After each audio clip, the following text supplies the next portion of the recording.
예, 우리 옆 사람 한번 축복합니다. 참 잘 오셨습니다. 말씀의 은혜 받으세요.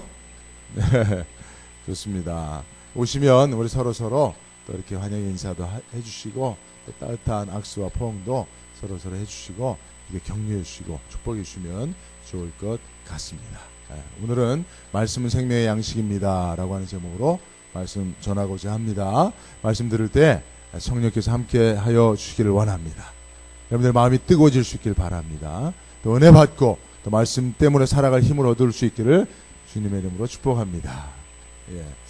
전에 저희 동기들이 모여서 제가 이제 헬퍼 선교회라고 하는 동기회가 있어요. 이제 사모님들과 함께 모이면 한 20명 정도 모여서 이렇게 이제 자주 교제하고 또 선교에 대해서 나누고 목회에 대해서 나누곤 하는데요. 그때 그런 이제 질문이 나왔어요. 목사님들 그 목회할 때 가장 보람을 느낄 때가 언제입니까? 라고 하는 질문을 누가 이제 했는데 대부분의 목사님들의 대답이 뭔지 여러분 아세요? 여러분 목회자가 가장 보람을 느낄 때가 언제입니까? 언제 제가 목회자들이 보람을 느낀다고 생각하세요? 목회할 때. 예. 성도들이 변화될 때라고 대부분 이야기하시더라고요. 뭐 건축을 했을 때도 기쁘고 교회가 부흥하고 성장했을 때도 기쁜데 정말 보람을 느끼는 목회 현장은 성도들이 이제 변화된 성도들을 볼 때 보람을 느낀다. 이런 이제 대답들이 주를 이뤘는데 그러자 어떤 목사님이 또 이런 질문을 했어요. 그런데 정말 성도들이 변하던가요? 라고 하는 질문을 하게 됐습니다. 자, 여러분들에게도 한번 질문해 보고 싶은데요. 여러분, 사람이 잘 변하나요? 교회 다니면 성도들이 변화되는가요? 물론 세상에서는 사람은 변하지 않는다라고 이미 확정 판결이 나 있어요. 세상에서는 사람이 변하면 어떤다고요? 죽을 때가 됐다고 생각합니다. 이게 사람은 변하면 죽는다는 거예요. 그 말은 뭐예요? 반대로 말하면 사람은 변하지 않는다는 거예요. 그죠? 그런데 목사님들이 사람이 변화되는가, 성도가 변화되는가 라고 그렇게 토론을 할 수 있었던 것은 사실은 이제 목회자니까 사람은 변화된다라고 믿고 있잖아요. 그죠? 네. 그렇지 않습니까? 그런데 문제는 이제 변화된 성도를 잘 못 보는 거죠. 이제 그게 문제예요. 혹시 여러분들 주변에서 예수 믿고 교회 다녀서 그 영혼이 변화된 사람들 본 적 있으세요? 여러분들 거울 보면서 여러분들 자신을 보면서는 그런 생각을 한번 해보신 적 있습니까? 야, 내가 예수 믿고 야, 내가 봐도 내가 참 변화가 많이 됐어. 교회 다니고 신앙생활 하니까 내가 참 변화가 많이 됐어. 정말 믿음이라는 게 나를 변화시켰구나. 신앙이 나를 변화시켰구나. 라고 여러분들이 거울 보면서 혹 생각하고 계십니까? 사실은 제 자신을 보더라도 또 우리 주변을 보더라도 믿음으로 변화된 성도들을 많이 찾아보기가 어려워요. 재밌는 얘기 하나 해드리면 어떤 목사님이 이제 원수도 사랑하라고 하는 그런 이제 말씀을 설교로 이제 하시면서 여러분들 예수님은 원수도 사랑하라고 말씀하셨습니다. 여러분들 정말 미어 죽겠는 그런 원수 같은 사람들이 있더라도 사랑하셔야 됩니다. 여러분들 다 있잖아요. 여러분 정말 원수처럼 정말 도저히 용서가 안 되는 사람들 다 있잖아요. 그죠? 여러분들 가운데 원수가 하나도 없는 사람 있습니까? 정말 용서가 안 되는 사람이 하나도 없는 사람 있습니까? 라고 물어보니까 저 뒤에서 어떤 할아버지가 이렇게 싹 손을 드시는 거예요. 혼자. 이 목사님이 아이고 할아버님은 어떻게 미워하시는 분이 한 분도 없어요. 대단하십니다. 라고 그렇게 목사님이 이야기하니까 그 할아버지가 뭐라고 대답했죠? 다 아시죠? 모르세요? 이거 잘 아시는 얘기인데. 예, 목사님. 미워하는 놈 있었지요. 원수 같은 놈, 용서 못하는 놈 있었죠.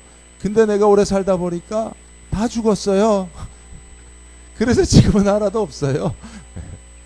그렇게 얘기를 했다는 거죠. 네. 여러분은 어떻습니까? 주변에 예수 믿고 변화된 사람들 다 죽어서 주변에서 별로 변화된 사람들 찾아볼 수 없는 건 아닌가요? 예, 사실 좀 웃픈 얘기죠. 웃픈 얘기예요. 슬픈 얘기죠. 웃긴 것 같지만 슬픈 얘기가 아닐 수가 없습니다. 근데 사실 여러분, 성경은 예수 믿으면, 예수님을 따르면 변화된다라고 얘기하고 있습니다. 아멘이죠. 그리고 예수님은 당신을 따르는 제자들에게 변화되어야 한다라고 또 말씀하고 계세요. 누가복음 9장 23절을 보면 또 우리에게 이르시되 아무든지 나를 따라오려거든 자기를 부인하고 날마다 제 십자가를 지고 나를 따를 것이니라 라고 예수님께서 제자들에게 자기중심적 삶에서 자기를 부인하고 십자가를 지는 삶으로 변화될 것을 요구하고 계십니다. 또한 마태복음 13장 8절에도 보면 이렇게 말씀하셨다. 내가 분명히 말해둔다. 너희가 변화되어 어린아이와 같이 되지 않으면 결코 하늘에 들어가지 못할 것이다 라고 현대인의 성경을 통해서 예수님 말씀하고 있어요. 예수님 말씀을 현대인의 성경이 이렇게 이야기한 거죠. 그죠? 그러니까 예수님은 변화는 구원받은 자의 필수 조건이라는 거예요. 변화의 가능성이 있냐 없냐가 아니라 반드시 변화되어야 할 것을 예수님께서 말씀하고 계시다는 것입니다. 자, 그러면 중요한 것은 우리는 변화되어야 되는데 그럼 어떻게 변화될 것인가 라고 하는 문제 아니겠습니까? 여러분, 사람이 어떻게 변화될 수 있습니까? 정답은 오직 말씀입니다. 성경을 통해서만 사람은 변화될 수 있는 줄로 믿습니다. 디모데후서 3장 16절 17절 보면 모든 성경은 하나님의 감동으로 된 것으로 교훈과 책망과 바르게 함과 의로 교육하기 유익하니 이는 하나님의 사람으로 온전하게 하며 부족하고 온전치 못한 영혼이 성경 말씀으로 말미암아 교훈과 책망과 바르게 함과 의로 교육함을 받아 온전하게 변화될 수 있다는 겁니다. 할렐루야. 성경이야말로 사람을 변화시키는 하나님의 유일하지만 강력한 도구임을 믿습니다. 자, 그러면 또 하나 우리가 질문이 생길 수가 있습니다. 목사님, 우리가 성경을 모르는 바도 아니고 또 신앙생활 수십 년 하면서 말씀도 많이 듣고 성경 말씀을 심지어 외우기도 하는데 그래도 좀처럼 잘 변화되지 않던데요. 성경을 달달달 암송하고 있는 사람들도 바리새인과 서기관 같은 사람들도 변화되지 않았지 않습니까?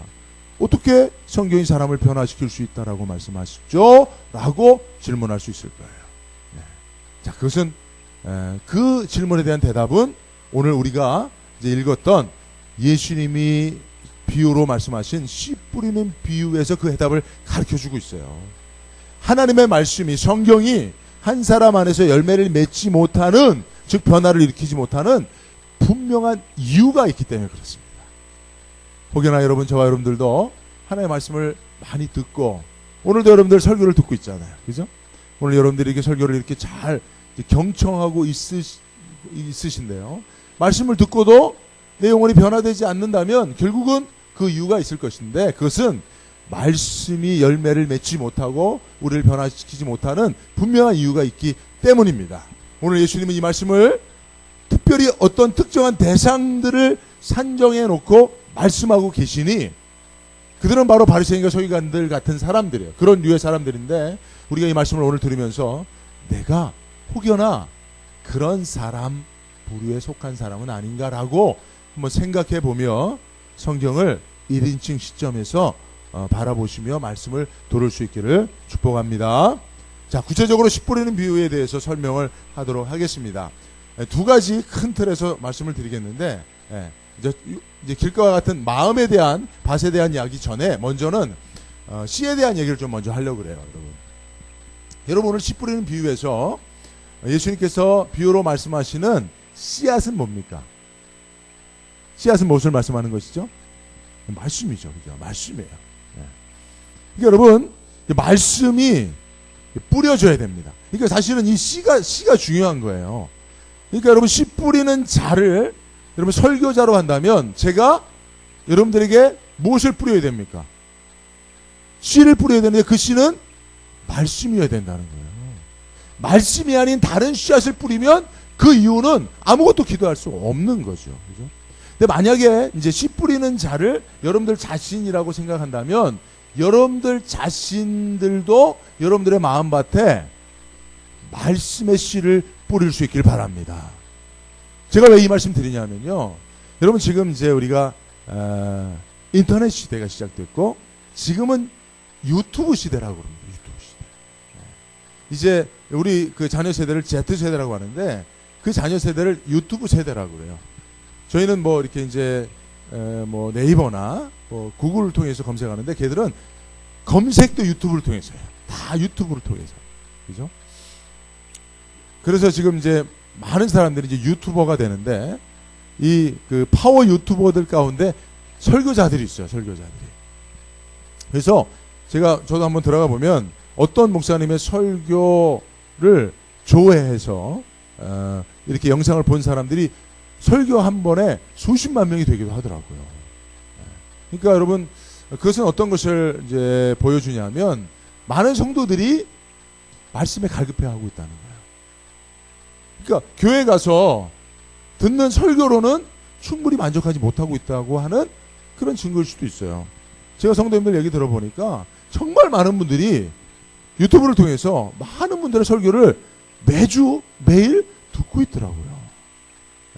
그래서 저도 그런 모습을 보면서 저도 많이 이제 또 반성도 하고 저도 설교를 유튜브에 좀 올려야 되겠다 그런 생각도 하고 있어요. 사실 여러분들은 아직 잘 모르시겠지만 제가 한국에서 떠나올 때 수많은 사람들이 목사님 미국 가면 꼭 설교를 유튜브에 올려주세요.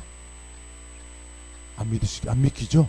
네, 그런 분들이 지금 한국에서요 제 설교가 유튜브에 올라오기를 기다리는 분들이 지금 학수고대하는 분들이 수십 명 있습니다.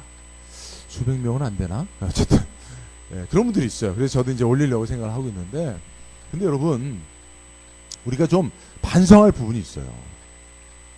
저는 뭐 설교를 많이 듣는 사람은 아닙니다만은 간혹 설교를 들으면 사실 안타까운 것이 있습니다. 저도 설교자지만 안타까운 게 뭐냐면 설교자가 말씀의 씨앗을 안 뿌리는 거예요. 성경 본문 읽어놓고 성경 본문에 대한 말씀, 본문 중심의 설교 그걸 해야 그것을 듣는 자들의 마음속에 성도들의 심령 속에 청중에 말씀의 씨앗이 뿌려질 거 아니에요. 저도 오늘 성경을 읽어놓고 마태복음 13장 1절에서 9절 읽어놓고 여러분들 제가 이 말씀과 무관한 얘기 아무리 여러분들 그렇다는 얘기 감동적인 예화 간증 그런 것을 하면 여러분들이 아마 듣고 뭐 마음의 감동은 받고 또 뭐 귀에 듣기 좋을 수는 있을지 몰라요. 근데 중요한 것은 마음에 말씀의 씨앗이 안 뿌려진 거잖아요. 여러분들도 사실 그런 부분에 있어서는 청중들도 책임이 있어요. 설교자들에게도 책임이 있지만 우리 성도들도 정말 여러분들이 듣고 싶어하는 설교가 뭡니까? 여러분들이 왜 인터넷을 찾아가며 유튜브에 들어가서 30분씩 거기 보면 짧은 설교는 없어요. 대부분이 보면 다 유명한 분들의 설교는 40분 50분 되는 분들인데 그거를 수십만 명이 그것을 다시 클릭해서 듣습니까? 자기가 섬기는 교회의 목사님의 설교로 충분하지 않아서 왜 그 말씀을 듣느냐 말이에요. 정말 그 마음속에 정말 내 마음에 하나님의 말씀의 씨앗들이 떨어지기를 원하는 심겨지기를 원하는 그런 거룩한 소원이 있어서 그 말씀을 들으려고 하고 있느냐라고 하는 것에 대해서 우리는 반성해 봐야 돼요. 그렇죠? 네. 그래서 여러분 저는 뭐 훌륭한 설교자는 아닙니다만은 저는 제가 설교자로서 하나 자신 있는 것은 하나님 앞에 떳떳한 거는 저는 어쩌든지 말씀의 씨앗을 뿌리려고 그렇게 노력하는 설교자입니다.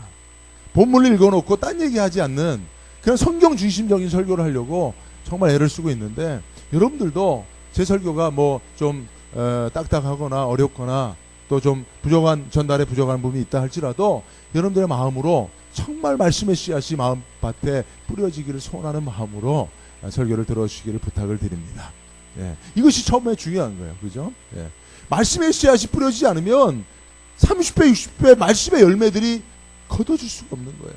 말씀으로 말미암은 변화가 도무지 이루어질 수가 없다는 것이죠. 그래서 여러분 첫 번째는 이 씨앗의 문제 이것이 중요한 것인데 자 그러면 하나님의 말씀 그 씨앗의 문제가 없다면 두 번째는 무엇이 문제일까요?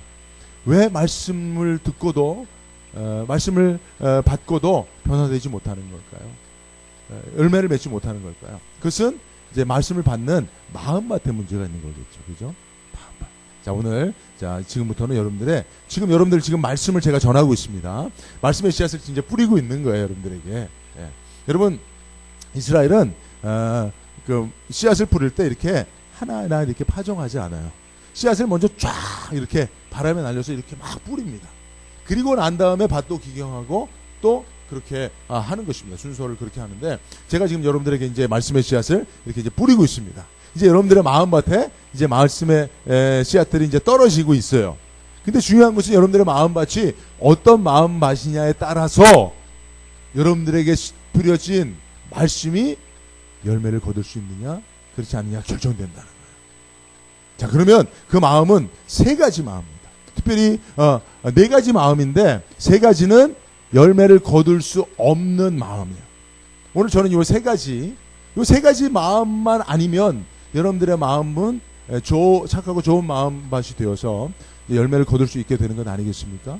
자, 그러면 말씀이 떨어져도 도무지 열매를 걷지 못하는 세 가지 마음에 대해서 여러분들에게 말씀드리기를 원하는데요. 자, 첫째는 어떤 마음일? 이 세 가지를 먼저 말씀드릴게요. 세 가지는 어떤 마음들일까요? 첫째는 길가와 같은 마음이고, 두 번째는 흙이 얇은 돌밭과 같은 마음. 여러분 잘 들으셔야 돼요. 흙이 깊지 않은 돌짝밭이에요. 돌짝밭 같은 마음이고, 세 번째는 가시떨기가 함께 자라는 마음이에요. 여러분 이 표현, 성경의 표현을 여러분 잘 알아주셔야 돼요. 성경을 볼 때 여러분 그냥 뭐 길가, 돌짝밭, 가시떨기 그렇게 얘기하면 안 되고, 자, 길가와 같은 마음이고요. 두 번째는 뭐라고요? 흙이 얇은, 이거 중요한 거예요. 흙이 얇은, 깊지 않은 돌짝밭 같은 마음이고요. 세 번째는 가시가 함께 자라는 마음. 자, 그럼 첫 번째 길가와 같은 마음부터 여러분들 한번 설명드리도록 하겠습니다. 19절 보니까 아무나 천국 말씀을 듣고 깨닫지 못한 때는 악한 자가 와서 그 마음에 뿌리운 것을 빼앗나니 이는 길가에 뿌리운 자. 그러니까 여러분, 예수님께서 19절에 말씀하시는 길가와 같은 마음은 어떤 마음이에요? 듣고 또 깨닫지 못하는 마음이에요. 여러분들 지금 말씀을 듣는데 깨달음이 있습니까? 아멘이 됩니까? 이해가 됩니까? 이해되면 아멘 해보세요. 네, 여러분들이 그 이해가 되는지 안 되는지 아멘을 안 하시니까 잘 모르겠어요. 자, 어쨌든 여러분, 이 길가와 같은 마음은 어떤 마음이냐면 말씀을 듣지만 깨달아지지가 않는 거예요. 왜 그러면 말씀을 들으나 깨닫지 못합니까? 성경에 그 답도 있어요. 15절에 보면 이 백성의 마음이 무뎌지고 귀가 먹고 눈이 감겨 있다라고 되어 있어요. 네. 그죠? 영어로 보면 For this people's heart has become a calloused라고 되어 있어요. 네. calloused. 네. calloused. 이게 뭐예요? calloused가 뭐죠, 여러분? 이게 못이 박힌, 그러니까 여러분 손에 굳은 살 박힌 거 있잖아요. 그러니까 마음에 굳은 살이 박힌 거예요. 그러니까 마음에 굳은 살이 박힌, 그래서 딱딱해진 사람들은 그 마음밭에 말씀이 뿌려져도 깨달아지지가 않는다는 거예요. 자, 그렇다면 여러분, 우리가 왜 우리 마음에 굳은 살이 박혀서 하나님의 말씀의 씨앗이 떨어져도 깨닫지 못하는가? 이걸 우리가 묵상해야 돼요. 여러분, 성경이 말하고 있는 바 그 사실을 캐치를 하고 정확히 이해를 하고, 이제 그것이 정확하게 내 삶 속에서 어떻게 내 마음에 굳은 살이 생기게 되는가 라고 하는 것에 대해서 이제 묵상을 해야 됩니다. 그리고 이것을 함께 나누고 이 말씀의 의미가 내가 묵상한 것과 맞는가를 이렇게 함께 매치를 시켜보는 이런 과정들이 계속 필요합니다. 여러분, 마음에 굳은 살이 왜 박힐까요? 마음에 굳은 살이 박히는 것에 대해서 제가 여러분들에게 한 가지 의미를 말씀드리면, 여러분, 하나님의 말씀을 듣고 실천하지 않으면 그 말씀이 또 들려졌을 때는 마음에 부담이나 감동이 점점 덜해집니다. 그죠? 맞죠? 원수도 사랑하라는 말씀을 듣고 그 말씀을 들을 때는 저 원수 같은, 정말 뭐 해도 내가 시원치 않을 텐데 저 원수를 사랑하라고 하시니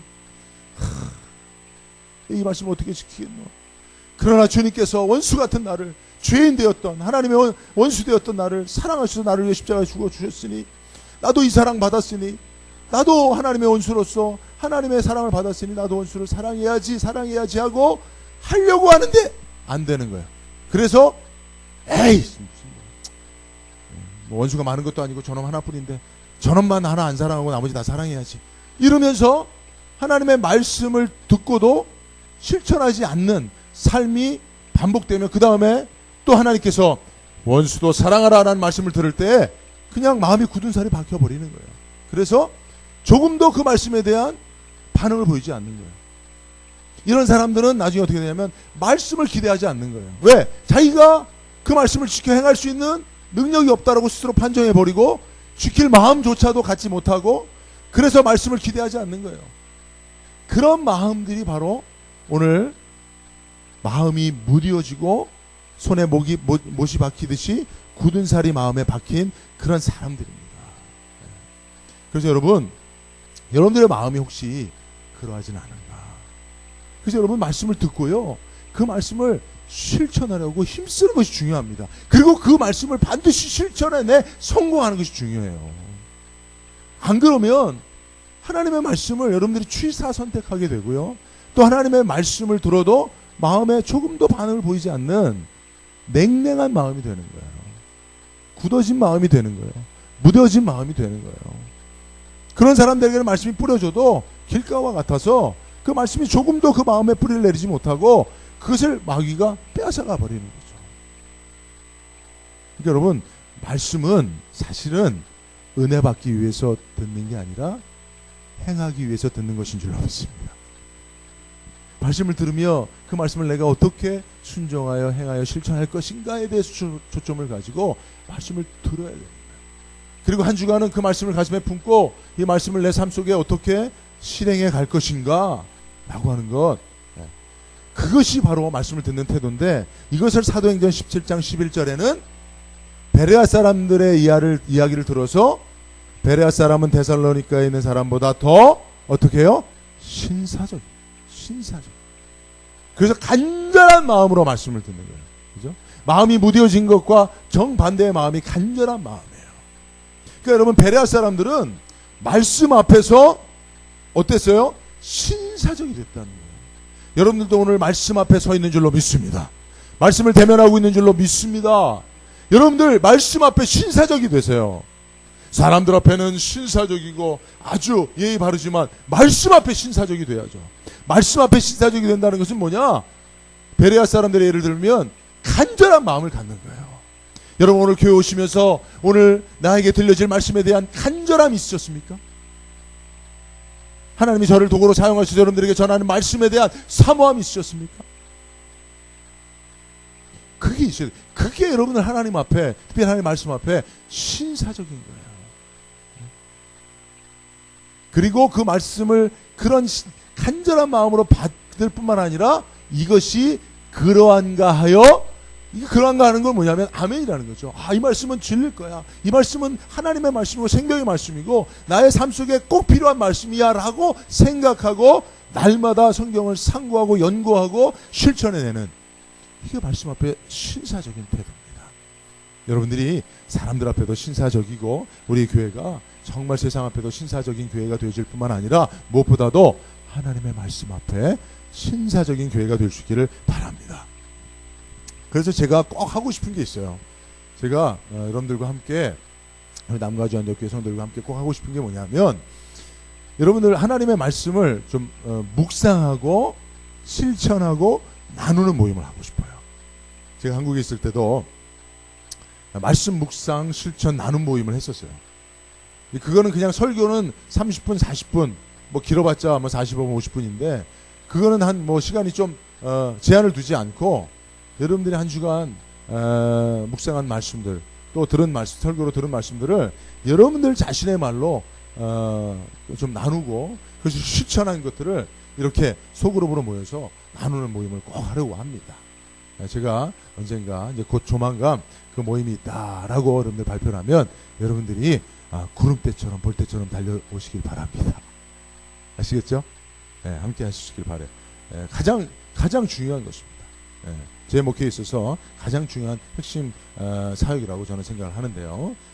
이것이 바로 결국은 이제 길가와 같은 마음밭을 변화시키는 그런 방법이라고 말할 수 있고요. 자, 두 번째 말씀드리도록 하겠습니다. 두 번째는 어떤 마음이었다고요? 흙이 깊지 않은 돌짝밭 같은 마음이에요. 자, 여기서 돌은 여러분들 성경에서 뭐라고 말하고 있습니까? 환난이나 핍박이에요. 특별히 말씀으로 인하여 말미암은 발생하는 환난이나 핍박. 20절과 21절에 보면 돌밭에 뿌리였다는 것은 말씀을 듣고 죽지 기쁨으로 봤대.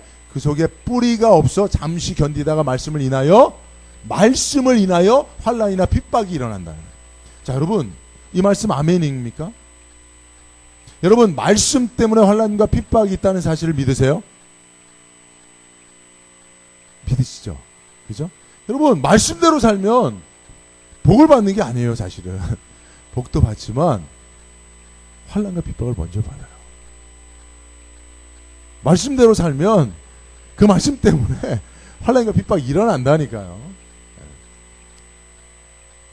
그래서 결국은 그 환난과 핍박, 말씀으로 말미암은 환난과 핍박을 이겨내야 돼요. 그래야 말씀이 뿌리를 내리고 또 열매를 걷게 되는데, 그러기 위해서는 결국은 사실은 말씀이 마음 깊이 뿌리를 내릴 수 있도록 우리 마음의 흙을 깊게 해야 된다는 거예요. 이것은 쉽게 표현하면 여러분, 그 말씀을 받아들이는 그 말씀을 마음속 깊이 있게 받아들이라는 겁니다. 여러분, 오늘 말씀을 여러분 귀로만 들으면 안 돼요. 한 귀로 듣고 한 귀로 흘려버리면 안 됩니다. 말씀은 귀로도 듣고 눈으로도 봐야 되지만 또 입으로도 먹어야 돼요. 여러분들 오늘 눈, 귀, 입을 다 사용하시길 바랍니다.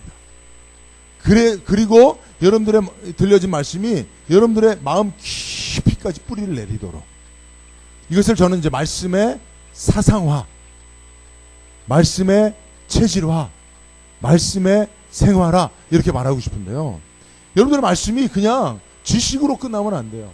여러분들의 신념과 사상이 돼야 됩니다. 그래서 이게 체질이 돼야 돼요. 그래서 이게 생활화가 돼야 돼요. 여러분 생각해 보십시오. 어떤 하나의 신념이 한 사람에게 있어서 사상, 그의 이데올로기가 되면 그는 그 사상 때문에, 사상화된 신념 때문에 어떤 고난도 극복한다니까요. 그죠? 보수적 신념이 사상화된 사람들은 아무리 핍박과 비난이 있어도 태극기를 잡은 손을 놓지 않습니다. 진보적 신념이 사상화된 사람들은요, 아무리 추운 엄동설에도 촛불을 들고 광화문으로 나가는 거예요. 그 사람들에게 그 모진 핍박과 추위와 비난과 조롱을 감내하게 하는 것이 뭐예요? 사상이라니까요. 사상화된 신념이거든요. 여러분, 말씀이 우리의 사상화가 돼서 여러분들의 마음 뿌리 깊게, 마음속 깊이 뿌리를 내리면 어떤 환난과 핍박이 있어도 십자가를 붙잡은 손을 놓지 않는다니까요. 그런데 왜 작은 핍박과 환난에도 쉽게 십자가 내팽개치고 도망갑니까? 그건 말씀이 사상화가 되기까지 마음 깊이 뿌리를 내려야 되는데 우리 마음의 흙이 얇은 거예요. 그래서 쉽게 환난과 핍박이 있을 때 포기해버리는 거죠. 말씀을 던져버리고 십자가를 던져버리는 거죠. 여러분, 이 말씀이 사상화된다는 것, 말씀이 여러분들의 신념의 체계 안에서 사상화로 뿌리를 내린다는 게 중요합니다. 이게. 여러분, 그 예를 하나 여러분들에게 재미있는 예를 들어보면, 제가 이제 탈북자 사역을 많이 했었는데, 그리고 북한 선교에 대해서 관심이 많고, 저희가 또 이제 북한 선교를 지금도 이렇게 여러 채널을 통해서 하고 있는데,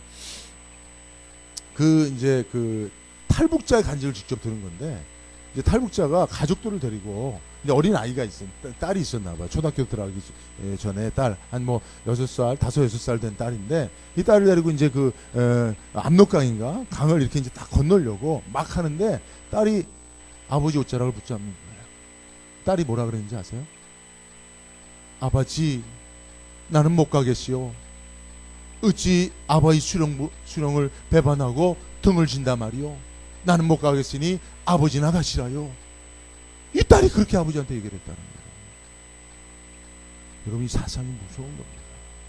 하나의 신념이 된다는 것은 무서운 거예요. 이 딸이 내가 고난을 받더라도 수령 아버지 품에서 있겠시오. 그리고 아버지를 떠밀더라는 거예요. 여러분, 이거 제가 지어낸 말이 아닙니다. 실제로 탈북한 분이 그 이야기를 저에게 해준 이야기예요. 여러분, 공산주의 사상이, 신념이 그들에게 사상화되니까 고난의 행군을 당해도 굶어 죽어도 여기서 죽겠다고 그 5살, 6살짜리 여자아이가 그렇게 된다니까요. 여러분, 예수 믿는 사람들의 강력한 세상을 이기는 힘은 여기에 있습니다. 말씀이 사상화되는 데 있어요. 근데 여러분들이 말씀을 잠깐 듣고 그냥 귀로만 듣고 머리로 이해하고 마음의 감동 좀 받고 그것으로 끝나는 게 아닙니다. 그러기 위해서는 여러분들이 말씀을 좀 더 마음 깊이 받아들이고 묵상하고 또 그것이 여러분들의 체질화가 되고 생활화되기까지 말씀에 창념하는 그런 절대적인 시간과 노력들이 필요한 줄로 믿습니다. 이것이 꼭 이루어져야 됩니다. 우리 안에 여러분들 가운데 이것이 정말 좋은 프로그램으로 이렇게 잘 구체화돼서 여러분들이 참여할 수 있는 그런 기회들을 드릴 거니까 여러분들이 그럴 때마다 꼭 참여하셔서 함께 우리 마음밭이 흙이 얇아서 아무리 좋은 말씀의 씨앗이 떨어져도 뿌리를 내리지 못하는 그러한 돌짝밭 같은 마음 되지 않길 바랍니다. 자, 세 번째는 뭐예요? 가시떨기가 함께 자라는 마음이에요. 자, 보세요. 이 표현이 중요합니다. 가시떨기가 있는 게 아니고요. 가시떨기가 마음속에 있어서 그 가시가 말씀의 씨앗이 자라는 만큼 가시가 함께 자란다는 얘기예요. 7절에 보니까 더러는 가시떨기 위에 떨어짐에 가시가 자라서 말씀의 기운을 막는 거예요. 22절에 보니까 가시떨기에 뿌렸다는 것은 말씀을 들으나, 자, 그러면 그 가시는 뭐예요? 세상의 염려와 재리의 유혹이거든요.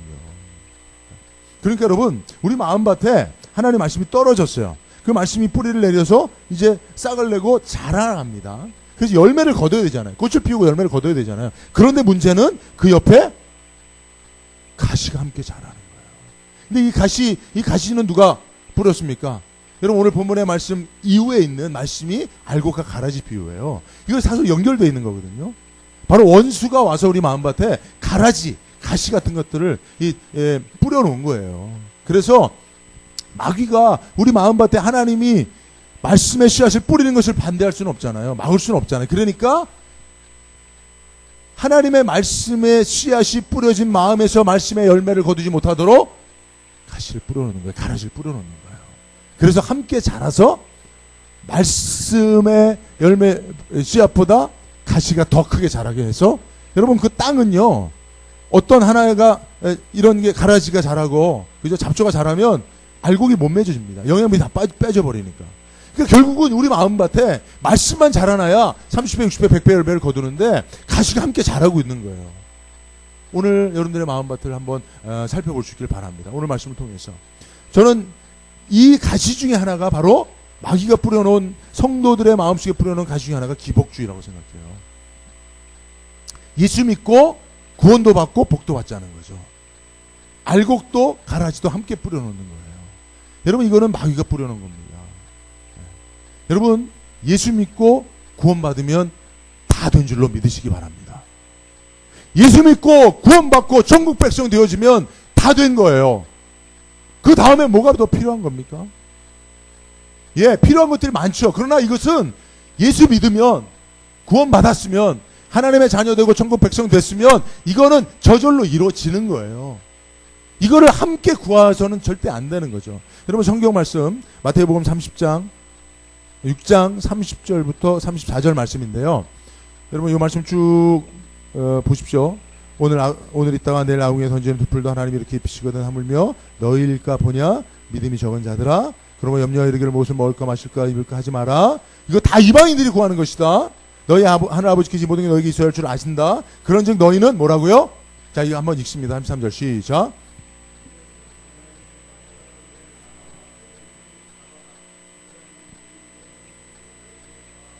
자, 여러분, 이 말씀 어떻게 해석하시냐면요, 대부분의 성도들은 너희는 먼저 그의 나라와 의를 구하라 했으니, 첫 번째로는 하나님의 나라와 의를 구해야지. 그럼 두 번째로는 내 거 구해도 되네? 이거죠, 여러분. 이렇게 해석하고 있다고요, 다. 그래서 먼저는 그 말씀 때문에 하나님 앞에 기도할 때 하나님의 나라와 의를 위해서 교회를 위해서 기도하고 선교 사람들을 위해서 기도하고 이제 그거 짧게 기도하고 그 다음부터는 계속 하나님 나의 사회 문제가 있습니다. 나의 질병의 문제가 있습니다. 내 자녀들 잘 돼야 됩니다. 하나님 직장에 성공해야 됩니다. 이 얘기를 계속 구하는 거예요. 여러분들의 기도의 프로테이지를 보세요. 하나님의 나라와 의를 먼저 구하죠. 당연히. 교회를 위해서 중보하죠. 그러나 여러분 그것만 기도합니까? 아니요. 더 많은 시간 복을 구합니다. 그런데 여러분 이 성경 말씀은 그런 거 아니에요. 너희는 먼저 그의 나라와 의를 구하라. 그래하면 그것만 구하면 이 모든 것 너희가 원하는 이 세상의 복은 하나님이 더하실 거라는 거예요. 그런데 이것을 구하는 것은 너희들의 몫이 아니고 이것은 이방인들이나 하는 짓이라는 거예요. 하나님을 못 믿는 사람들이나 이런 거 구한다는 거예요.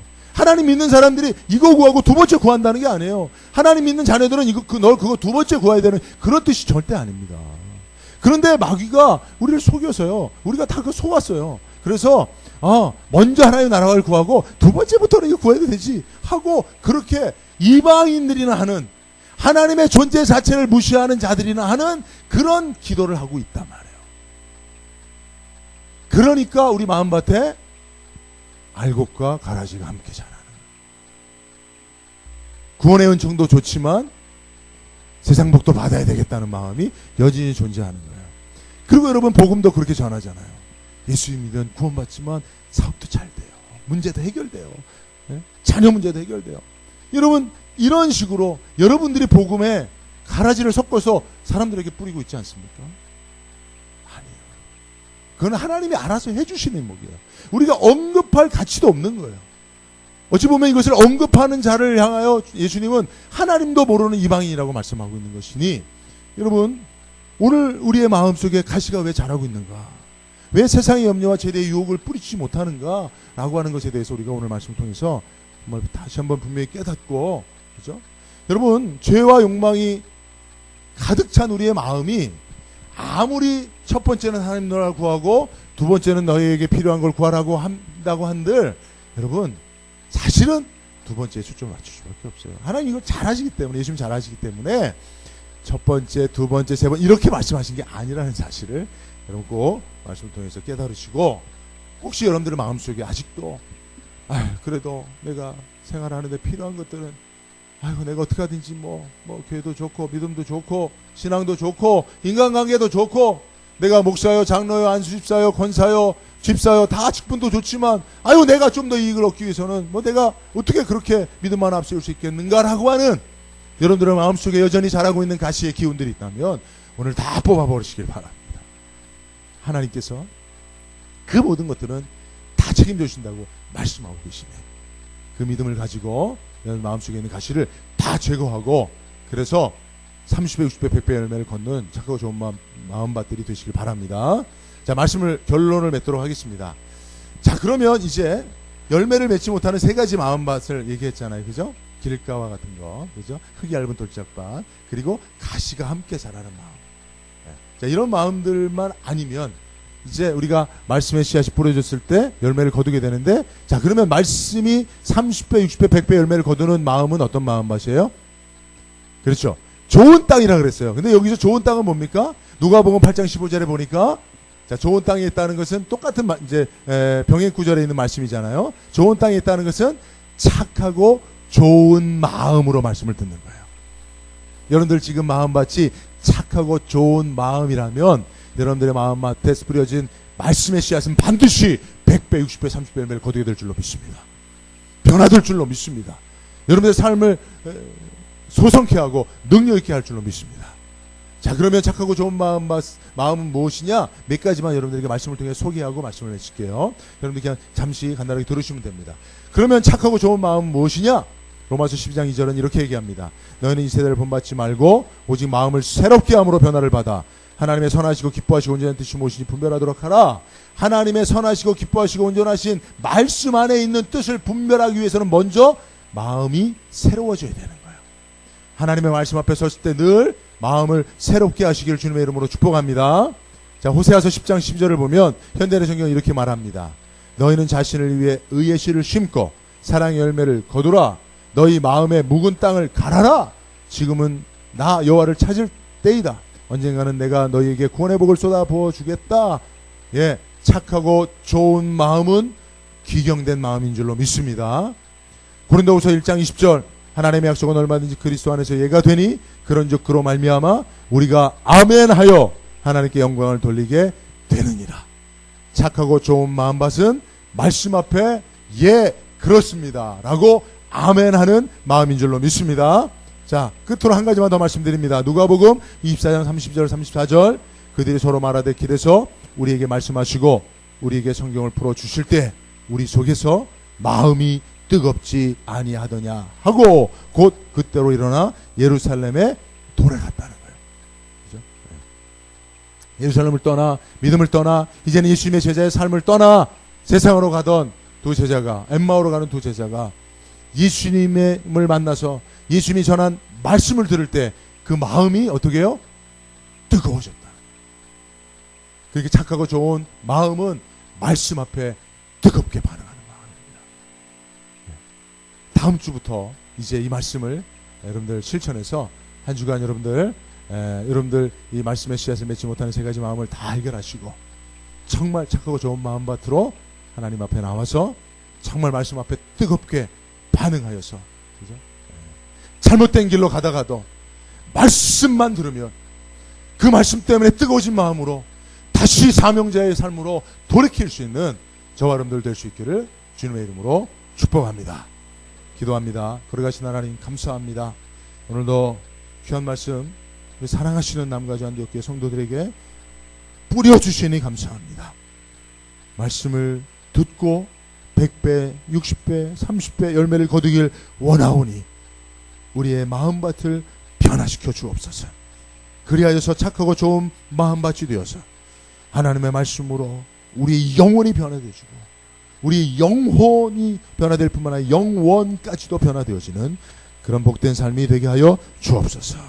예수님의 이름으로 기도드리옵나이다. 아멘.